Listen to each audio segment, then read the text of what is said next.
एक दिन उसको कहता है कि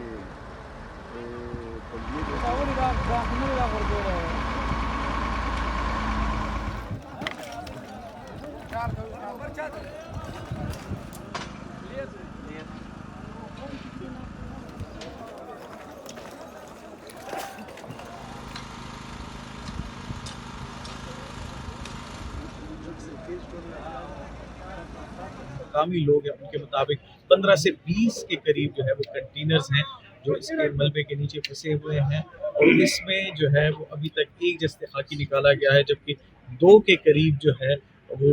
जस्ते खाकी नज़र आ रहे हैं जिसको निकालने के लिए ऑपरेशन जारी है। रेस्क्यू 112 आखिरी जो शख्स है अगर खुदा न खास्ता कोई भी ट्रैप है उसको निकालने तक रेस्क्यू 112 का ये ऑपरेशन जारी रहेगा।